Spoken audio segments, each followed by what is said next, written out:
থাকিম তোমাৰ হতে সুখত মৰিলেও বুকত সেয়া মানি লম বান্ধিম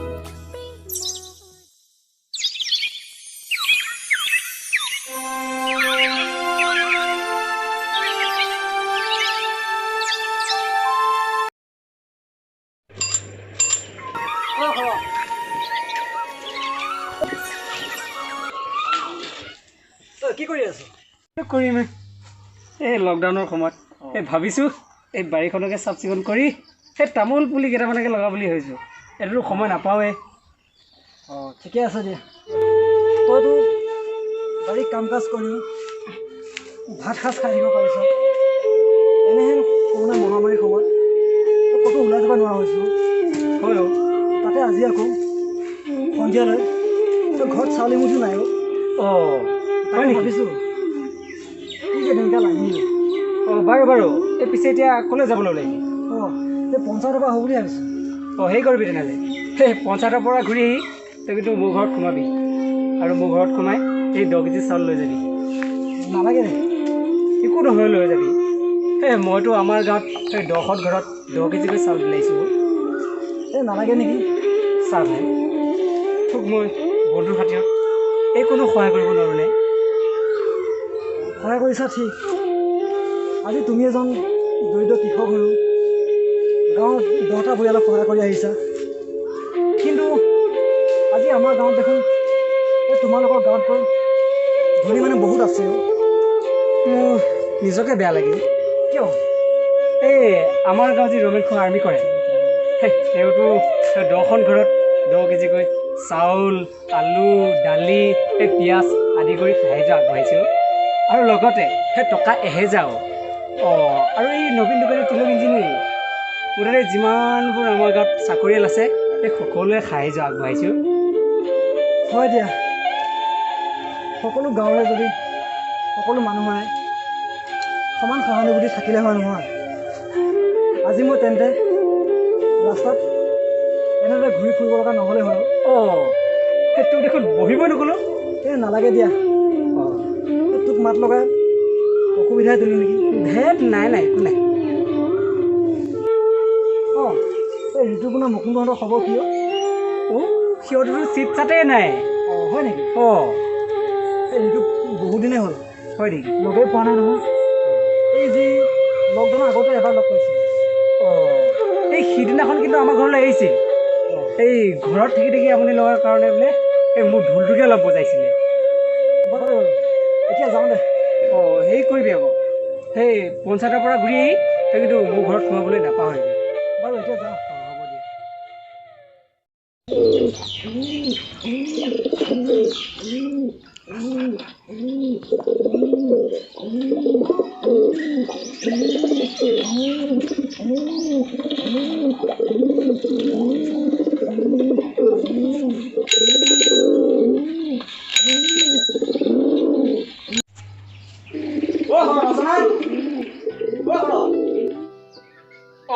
তই এই ভিতৰলৈ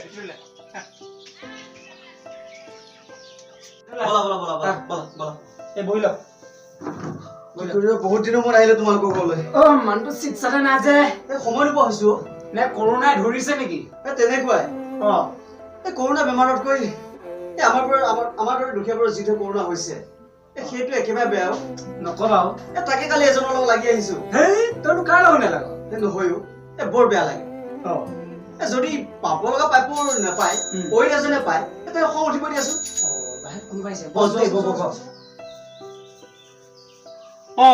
তহঁতে আহিছ? এই ঋতুৰ ভিতৰতে আছে। ভিতৰলৈ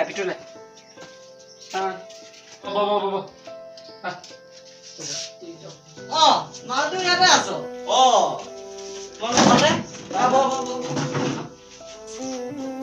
আমাৰ ইপিনে নাহে হলি যে সময় নোপোৱা হৈছো। নে লকডাউনৰ সময়ত কামবিলাক কৰিলি নেকি? নাই আৰু 5 বছৰ। মজা। পিছে তোমালোকৰ কি ক'ম তাকে যোৱাকালি ঘৰতে কৈছোঁ। আমাৰ দৰে পাপী দৰিদ্ৰ পৰিয়ালবোৰ জীয়াই থকাতকৈ মৰা ভালো। এই ৰাজসাহায্য পাইছেনে নাই? নাই দা, আমাক দুখীয়া বুলি কোনোৱে গুৰুত্বই নিদিয়ে। তাতে বোলে আমি মানুহৰ আগত কথা ক'বই নাজানো। প্ৰেচিডেণ্টৰ ওচৰত গৈছেনে নাই? যোৱাকালি গৈছিলোঁ, তাৰপিছত তাৰ হেনো কথা পাতিবলৈ সময়ে নাই। হয় নেকি? বাৰু শুনাম গুণ তোমালোকৰ খবৰ কোৱাচোন। কি কৰিম, বিচনাখন, মোবাইলটো আৰু এই কাৰেণ্টটো, এই তিনিটা দ্বাৰা টাইম পাছ কৰি আছো। হয় নেকি? ঋতু তহঁতৰ গাঁৱত বোলে চৰকাৰৰ সাহায্যবোৰ মানুহ চাই দিছে। তাকেইতো লাগি আহিছো কালি ৱাৰ্ড মেম্বাৰ, প্ৰেচিডেণ্ট আৰু ৰিটেইলাৰৰ লগত। হয় এইটো এইবোৰ হৈছে একোখন গাঁও এক প্ৰকাৰৰ ভাইৰাছ। সিহঁতক যদি গাঁৱৰ মানুহে মিলি জুলি ভেকচিন নিদিওঁ, সিহঁতে ইচ্ছা অনুসাৰে কাম কৰিব।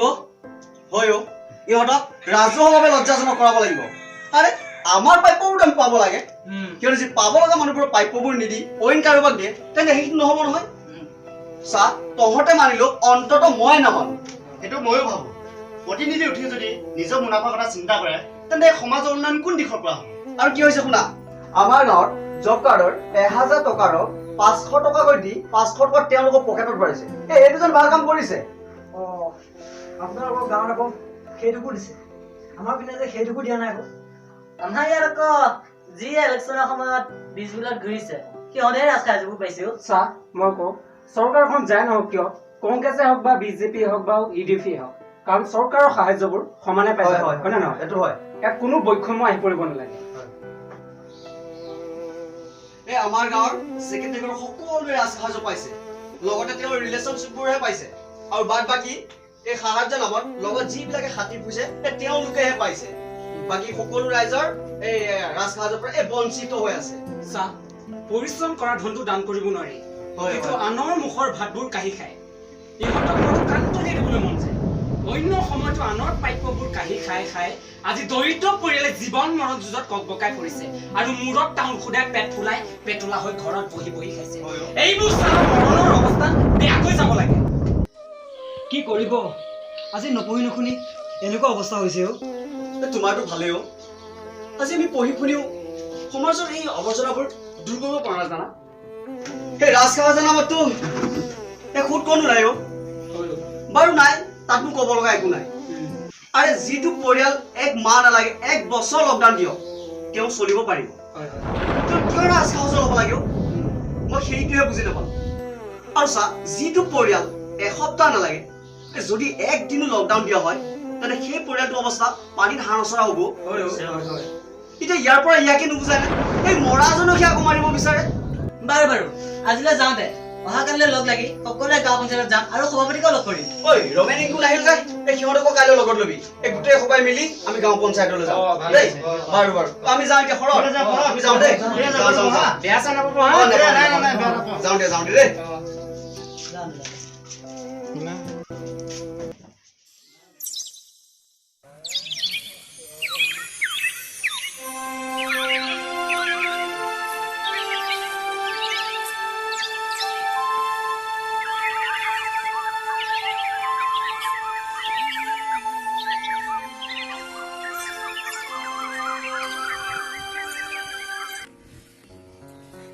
খগেনদা আছে নেকি? খগেনদা আছে নে? খগেনদা। ঋতু আহা, ভিতৰলৈ আহা। আজি যে দলে বলে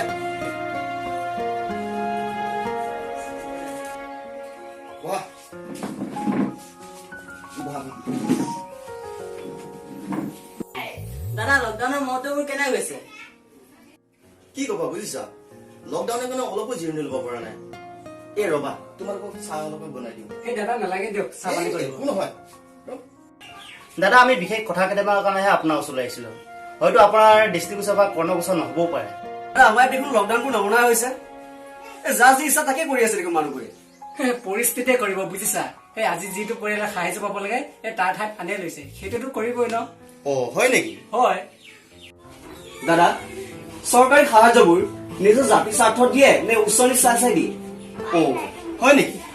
আমাৰ অঞ্চলত কাৰ ঘৰত দাগ কৰিছে আৰু কোনে উচ্চ নিচ জাতি বিভেদ কৰিছে? আপোনাৰ ছেক্ৰেটাৰী। কি এইখন লিষ্ট চাওক।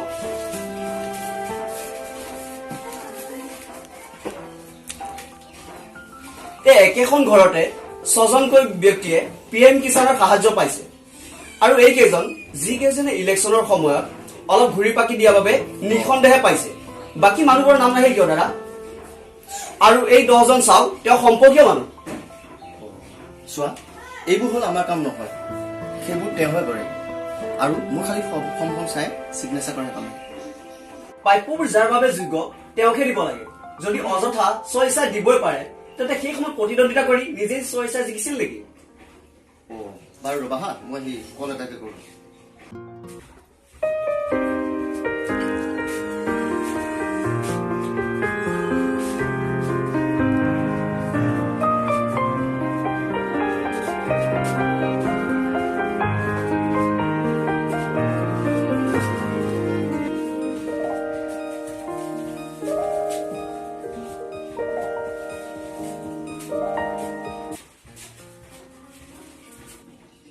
কোনটো কিয় লাগে?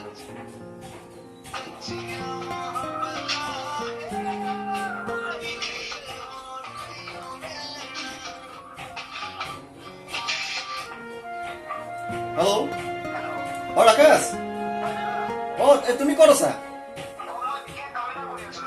মোৰ ঘৰত তুমি ইমিডিয়েট আহিব পাৰিবানে?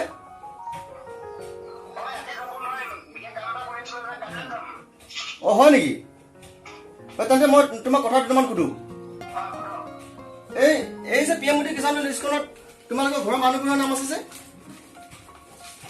আকৌ এই বাকী দক আছে যে তোমালোকৰ ৰিলেশ্যনৰ মানুহ,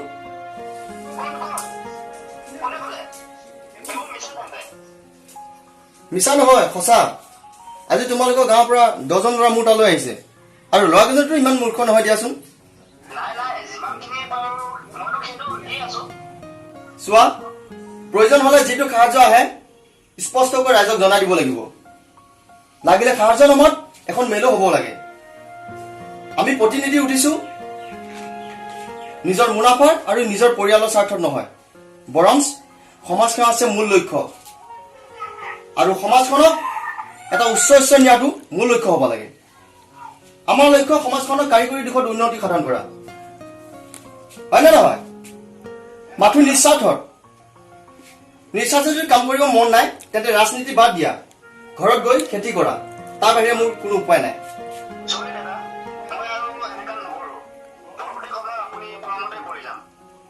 বাৰু ঠিক আছে, আজি ৰাখিছো। ৰবা, আৰু এটা কথা কওঁ, আমিতো সমাজখনৰ হকে 24 ঘণ্টা চিন্তা কৰোৱেই। যদি এই কৰোণা মহামাৰীৰ সময়ত যদি এনেবোৰ কথা ভাবো, তেন্তে আমাৰ মহাপাপ হ'ব। বাৰু আজিলৈ ৰাখো দিয়া। বাৰু, তেওঁ যে ভুলবোৰ স্বীকাৰ কৰিছে তাতে ধন্যবাদ দিছো।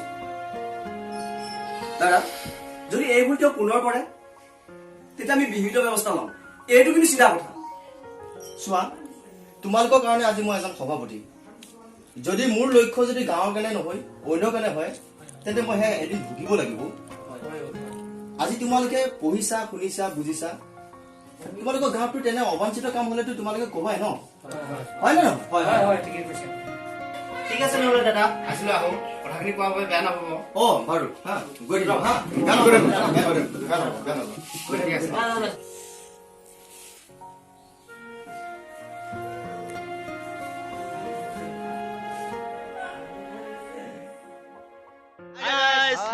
ভিডিঅ'টো কেনে পালে জনাব, কোন প্ৰথমবাৰৰ বাবে কৰিছো। ভাল লাগিলে লাইক কৰিব, শ্বেয়াৰ কৰিব, কমেণ্ট কৰিব, আৰু ছাবস্ক্ৰাইব কৰিব নাপাহৰিব। আৰু ঘণ্টাটো দবাবলৈ একদম নাপাহৰিব। নাপাহৰিব।